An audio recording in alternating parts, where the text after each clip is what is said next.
Hello, this is Reverend Don Lewis coming to you from beautiful Salem. And tonight I thought I would hazard one last input into our discussion of suffering. At least I think it's the last one. I don't know, it's a very deep subject and there always seems like there's a little bit more to say. Tonight I wanted to comment on the difference between objective and subjective reality. A number of people have made the comment that suffering is very often directly related to the actions of others, and this is certainly true. And when it is true, those actions can be seen from one level as the cause of the suffering. This has to do with the level at which you're looking at reality. Reality, like all things, has a number of different levels that you can look at it from. From one level, reality is very objective. It's very external.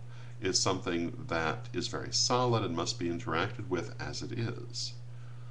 From another level, a more spiritual level, reality is very fluid, very subjective, and very much manifested from within rather than experienced without.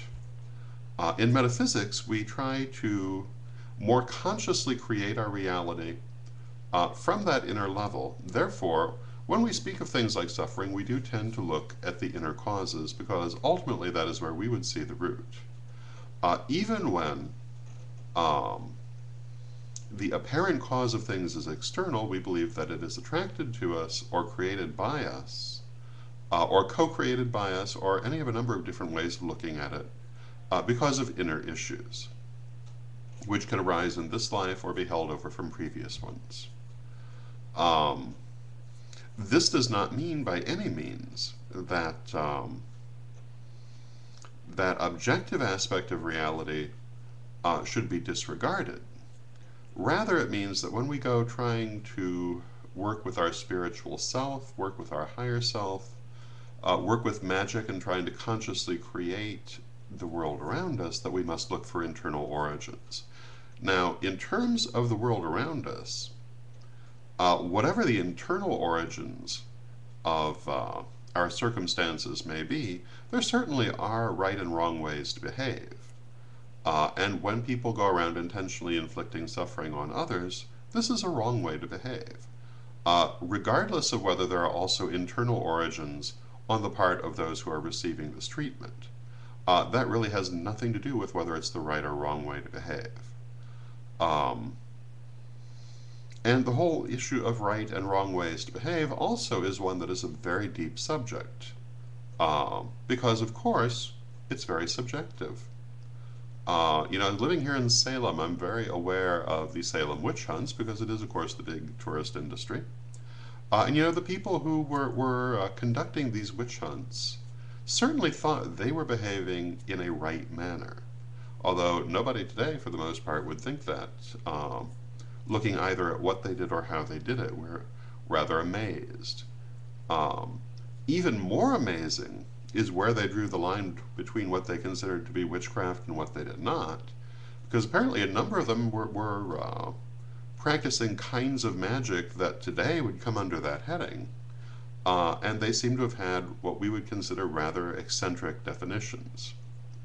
Of course, it was several hundred years ago, and definitions do change. Ideas of what is right and wrong change. They also consider themselves very right when they were persecuting the Quakers, who they persecuted mercilessly, in ways that we would never approve of today or consider to be right. So, right and wrong ideas of behavior are also very subjective, and they do change with our social understanding. And these things are part of what I consider to be to use the general term, a social contract that we make with each other, so that we can live together in peace in terms of what we will and will not accept. And I think that having such a social contract is completely appropriate for society, as is constantly revising it. In terms of moral behavior and right and wrong action, I think that we need to be very conscious of these things.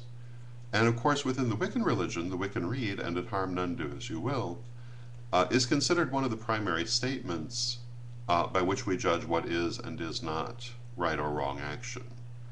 Um, that and the general social contract of the society in which we live. Um, so, to recap our basic subject, yes, certainly people's wrong actions can inflict suffering upon others. That being so, we would say that there are still internal reasons which have brought this into the other people's lives, and if they wish um, to deal with this, it's not necessarily enough to deal with the external objective cause of your suffering, but you must also deal with the patterns underlying, the metaphysical patterns underlying. Many of us have known, I certainly have known, people who will deal with one situation after another, which, when you look at them, are often nearly identical, going from one situation of suffering to the next.